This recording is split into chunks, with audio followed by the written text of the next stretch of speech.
누군가에겐 감추고 싶은 과거가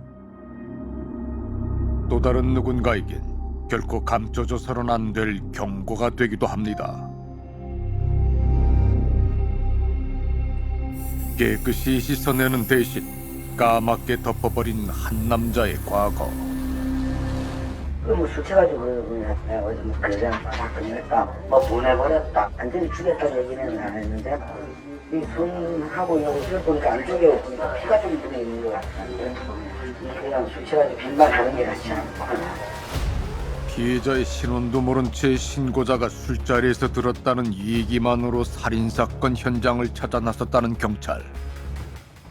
가옥이 뭐 높지 않은 곳이라서 저희가 이제 창문을 통해서 들어가서 그 피해자 사망 사실을 확인했죠. 침대 위에서 이제 보글보글 누워 있는 상태로 사망해 있는 상태였죠. 부검 결과 피해자의 사인은 다발성 예기 손상 및 과다 출혈로 인한 심정지. 우리 몸에 피가 5리터가 좀 넘는데요. 그 중에 한 1.5리터 이상만 흘리게 되면 저혈량성 쇼크라는 거, 즉 실혈 때문에 사망할 수 있거든요. 이 경우도 굉장히 많이 찔렸고 이렇게 많이 찔리는 상처에 의해서 피를 많이 흘려서 사망했다고 보시면 될 것 같습니다. 피해자는 2년 전 사건이 일어난 집으로 이사와 혼자 살았다는 김미란 씨. 그렇다면 가해자는 누구였을까? 같이 살았거든. 아, 같이 사는 거 맞대요? 네, 뭐 싸움도 하고 뭐 그런 소리가 자꾸 들리니까 이웃에서는 알지. 살인사건이 일어나기 불과 11일 전 낯선 남자와 동거를 시작했다는 김 씨. 바로 그 동거남이 범인이었던 겁니다. 피해자보다 14살이나 어리다는 동거남은 올해 48살인 이양석. 이 씨가 피해자를 살해한 뒤 현관문을 열쇠로 잠그고 달아난 건 지난 5월 6일 새벽 3시 30분경. 집에 가서 갈아입을 옷을 하나 갖고 나와서 이제 택시를 계속 타고 가족이 거주하는 집으로 가서 그 가족이 사용하는 오토바이를 가지고 나와서 피 묻은 옷을 갈아입고 오토바이 타고 이제 도주한 걸로 판단을 했습니다. CCTV 동선을 일일이 추적해 그를 따라온 경찰은 다음날 새벽까지 잠복한 끝에 아파트를 나서는 이 씨를 검거했습니다. 사실 강원도에서는 이런 그 강력 사건이 크게 발생하는 일이 굉장히 드문 편이에요. 이제 전처와 이제 베트남 국적 여성 2명을 이제 살해한 걸 확인을 하고 나서 출소한 지 2년 만에 다시 또 이제 재범을 했기 때문에 이 씨는 놀랍게도 이미 2번이나 살인 혐의로 재판을 받고 교도소에 수감된 전과가 있었습니다. 자기 구형을 사형을 받았잖아요. 아 이게 너무한 거 아니냐. 자기는 15년을 예상했는데 어떻게 사형을 줄 수가 있냐고. 그렇게 하고 나서 그 교도소에서도 다 발먹고 생활도 잘했었고 친구가 탄원서를 써주기로 했대요. 그 사람은 아 죄책감이라는 걸 없구나. 평범한 사람은 아니다. 약간 사이코패스 기질이 있는 것 같다. 실제로 올해 재판 과정에서 실시한 정신병질자 척도평가, 그러니까 일명 사이코패스 검사 결과 이 씨의 총점은 32점. 이것은 아동 성범죄자 조두순이나 연쇄살인범 강호순보다 더 높은 점수라고 합니다. 이 씨가 정말 사이코패스라면 그는 어떻게 살인을 저지를 때마다 채 10년도 안 돼 교도소를 걸어나와 자유의 몸이 될 수 있었을까? 우린 아직 고향 마을에 산다는 이 씨의 형을 만나보기로 했습니다. 선생님 안녕하세요. 그 혹시 형님분 맞으시죠? 네. 아, 저희 서울 SBS 방송국인데요. 재판하고 계시는데 그거 항소하셨더라고요. 그게 뭐 항상 저기 뭐 있어 사람 소지하고 그거 나오면 안 돼. 그거 못 써. 그거 근데 가족까지 잡힌데 뭐. 이 씨가 교도소를 출소하면 가장 불안한 건 늘 가족들이었다며 한숨을 쉽니다.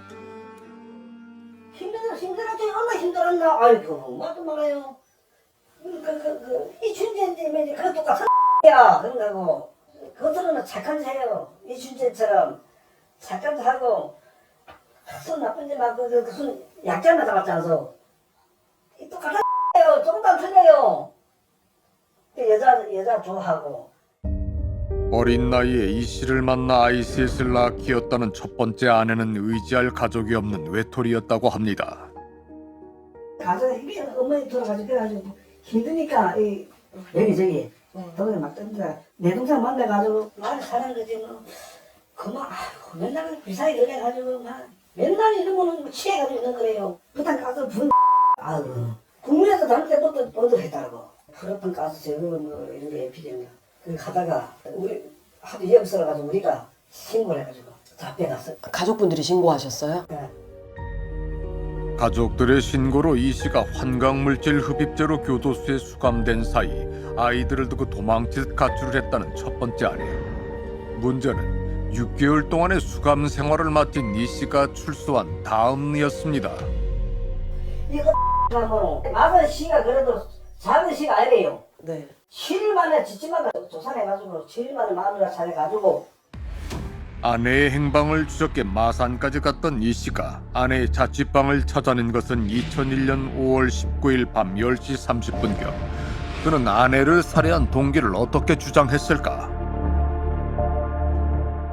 아이들도 함께 살자며 무릎 꿇고 애원했지만 같이 못 살겠다, 아이들도 필요 없다는 아내의 말에 극도의 배신감을 느꼈고, 특히 막내 아이의 경우 선천성 거대 결장으로 2차례 큰 수술을 받아 계속 병원 치료를 받아야 하므로 엄마인 피해자의 보살핌이 절실히 필요한 상태임에도 아이들도 싫다고 하는 피해자의 말에 갑자기 아이가 생각나서 순간적으로 격분하에 처해 목을 졸랐고, 그런데 이 씨의 범행은 그렇게 단순하게 끝난 게 아니었습니다. 그 이후에 피해자가 인근에서 아마 인근 슈퍼에서 소주병을 구입해서 마신 다음에 깨진 소주병으로 피해자를 아마 찔렀던 걸로 기억을 합니다. 술에 취해 기억이 나지 않는다는 이 씨의 심신미약 주장은 기각됐지만 우발적 살인이라는 이유로 10년형을 선고한 1심 재판부. 2심 재판부는 이 씨가 자수를 하고 피해자 유족과 합의를 했다는 이유로 감형까지 해줬습니다. 그런데 이 씨는 스스로 범행을 뉘우치고 경찰에 자수를 한 게 아니었습니다. 사건 이후에 알았지만 산을 타고 도주를 했고 무악산, 여항산, 지리산 이를 타고 백두대간을 통해서 강원도까지 갔다는 얘기를 들었습니다. 걸어서요? 걸었어요. 낮에는 자고 밤에만 움직이다. 별명이 날다람쥐랍니다. 뭐 산에 들어가면 잡지 못할 정도로 산세에는 훤하고 산을 아주 잘 타는 걸로. 동해에서 마산까지 타고 내려온 오토바이를 버리고 휴대전화기 전원을 끈 채 산길로 350km에 달하는 거리를 밤에만 걸어 도주했다는 이 씨. 한 달 만에 그가 자수를 한 것은 가족들의 간곡한 설득 때문이었습니다. 그렇다면 진짜 감형 이유는 뭘까? 이게 사실 이게 10년에서 또 깎여서 8년, 이게 살인이면 너무 낮은 형이고요. 사실은 여기에 판결문에 나와 있지는 않지만 피해자가 조금 원인 제공을 했다는 시각이 깔려 있는 것 같아요. 그러니까 이 엄마로서 이렇게 자녀들을 돌보고 이러는 것 좀 왜 안 했냐. 그러다 보니까 피고인이 묵해서 이런 범행을 저지른 거 아니겠느냐는 게 차마 글을 쓰지 못해도 그런 판단이 깔려 있었던 것은 아닐까. 우발적 범행이었고 우발적 살인이었다라는 점에서 감형 요소를 많이 참작했던 것 같은데, 저는 이 부분은 사실은 문제가 많다고 생각을 합니다. 왜냐면 사실 범행 방법을 좀 살펴보면 먼저 목을 졸라서 아내의 의식을 잃게 하잖아요. 그 다음에도 분을 이기지 못하고 깨진 소주병으로 다시 찔러서 살해한단 말이에요. 이게 과연 우발적이라고 볼 수 있을까?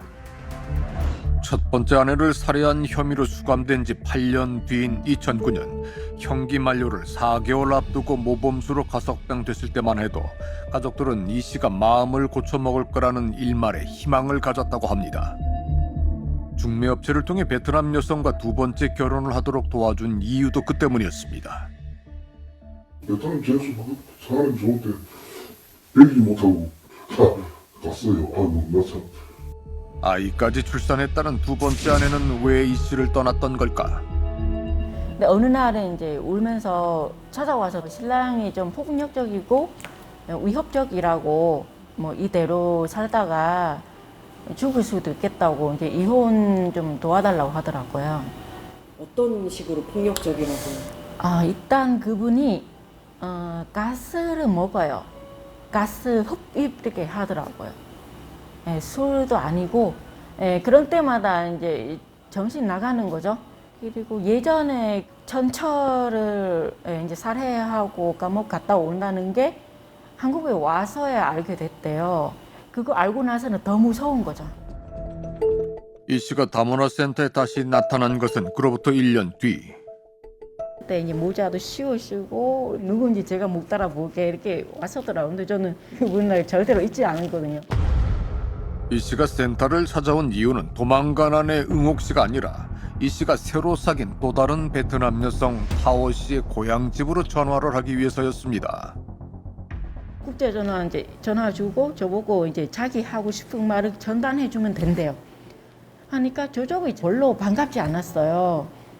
오지 말라고 하더라고요, 베트남. 전해 주니까 알았어요, 알았다고. 근데 내 말도 전해 줘. 그럼 내놓으래요. 내가 꼭 갈 테니까 해보고 나오라고 하고 만약 안 나오면 가만히 있지 않겠다. 예, 그것만 전해달라고 했어요. 그래서 얘기해주고 저쪽은 대수롭지 않게 그래 찾아오기만 해봐라 하고 끊었거든요. 설마 이 씨가 아직 결혼한 사이도 아닌 타오를 찾기 위해 베트남까지 갈 거라고는 그 누구도 예상하지 못했다고 합니다. 하지만 불행히도 그 예상은 완전히 빗나갔습니다. 두 번째 살인사건이 일어난 건 한국이 아니라 베트남이었던 겁니다. 그 당시에 그 흉기를 휘둘러서 칼로 그 장모를 살해하고 그 처남인가도 찔렀는데 이제 그 사람들이 이제 사망은 안 하고 이제 장모만 사망해서 베트남 뭐 신문이라든가 방송에서도 많이 나왔었고 저희도 같은 한국 사람으로서 같이 뭐 그 베트남에 사죄도 많이 했고. 그런데 베트남 언론에 보도된 사건 내용은 생각보다 훨씬 잔혹했습니다. 오토바이 헬멧으로 얼굴을 가린 이 씨는 밤 10시 30분경 집안으로 몰래 침입해 먼저 전기선을 끊은 뒤 준비해간 칼로 잠자고 있던 타오의 어머니를 16번이나 찌르고 비명소리를 듣고 달려나온 가족들에게도 큰 상처를 입혔습니다. 그리고 이라는 사람은 집을 불 태우려고 해서 휘발유와 그 라이터를 준비하고 갔어요. 불 태우려고 휘발유랑 라이터를 준비를 해갔다고요? 네네. 이 사건으로 베트남 법원에서 14년형을 선고받은 이 씨는 8년 5개월 만인 지난 2020년 가석방돼 한국으로 돌아왔습니다. 대체 어찌된 일일까? 와이프하고 결혼해서 아기를 낳는데 그 와이프가 아기 데리고 도망갔다. 이게 자기 전재산 다 팔아가지고 왔는데 그래서 이제 아기를 좀 보여줘라. 내 아기니까 한번 보고 싶다. 근데 안 보여줬나 봐요. 자기 장모가 안 본 만나게 해서 확실히 살인했다 이런 식으로 편지를 보냈더라고요. 한국에서의 살인 전과를 감추고 한인단체에서 모아준 합의금까지 거짓말로 얻어낸 이 씨. 8년 5개월 만에 가석방된 그는 그 합의금 덕분에 곧장 한국으로 돌아갈 수 있었습니다. 타오 씨 가족은 이런 사실을 알고도 이 씨와 합의를 해준 걸까? 근데 너 그거 알잖아. 거기서 그 사람이 여기 8년 살고 갔잖아, 한국에. 아, 몰랐어요? 그때 재판은 14년인데 왜 8년을 그러니까. 그럼 6년 더 있어야 돼. 그때 어떻게 한국에 나왔어? 자유로 살고 사람도 죽고 뭐 세상에 그런 거 어디 있어?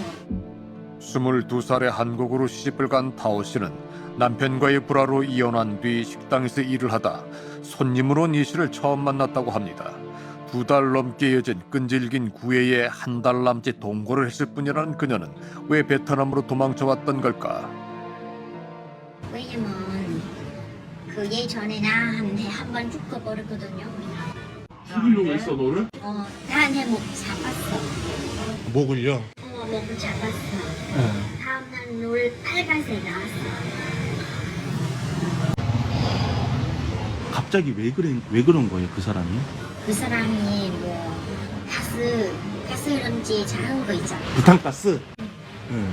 그거를 먹었나 봐요. 나 몇 번 봤어.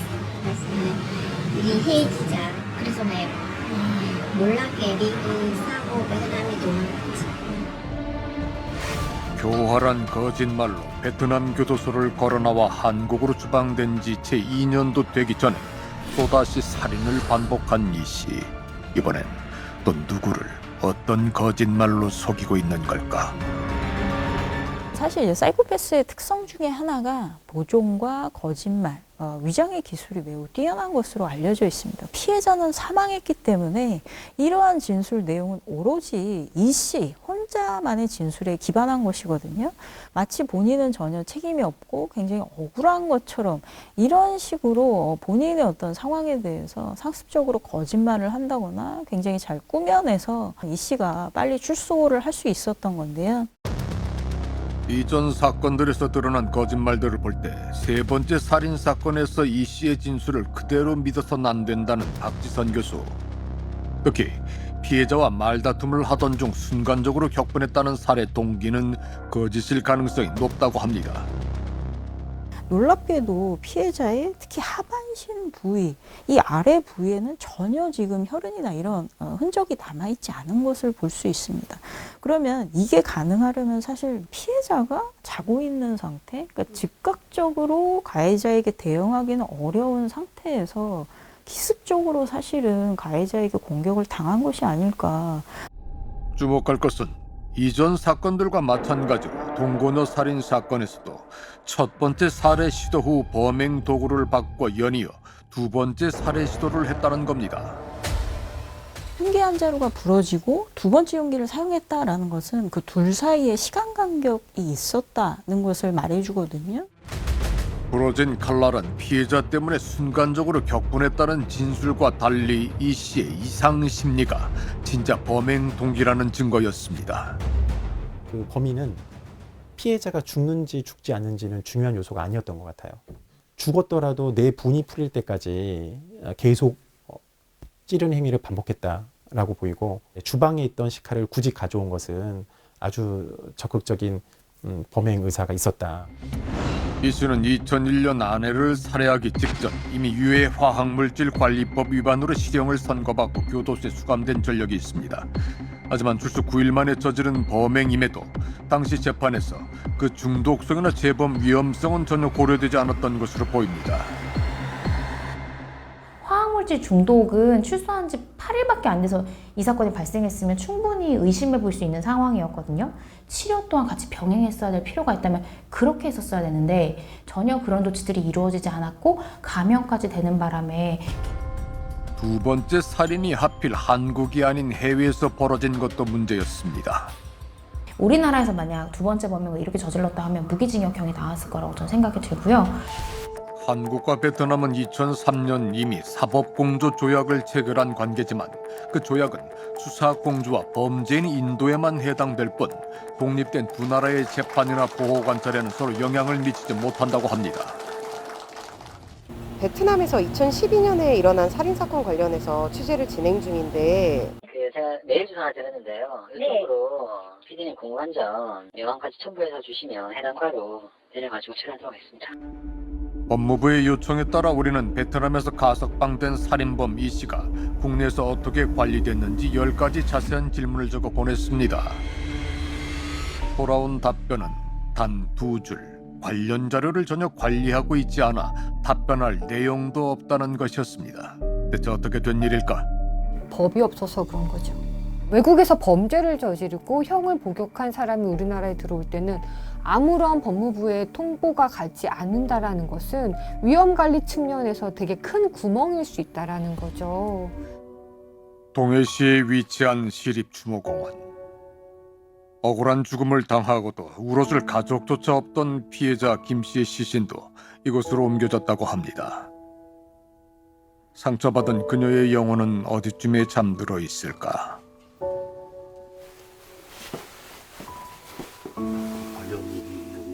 아, 여기 예. 계시는 거예요? 예. 무용고분들은 뭐 보통 요 밑에다 계신 분들. 가장 아랫줄에? 예, 예. 이곳에서 혹시나 찾아올지 모를 가족을 기다리도록 허락된 시간은 5년. 살아서 사는 동안에도 오랫동안 내렸던 그녀가 간절히 기다리는 건 한 줌 유골을 거둬줄 가족뿐만이 아니라 직접 증언하지 못한 사건의 진실을 기록해줄 단 한 줄의 판결문일지도 모릅니다.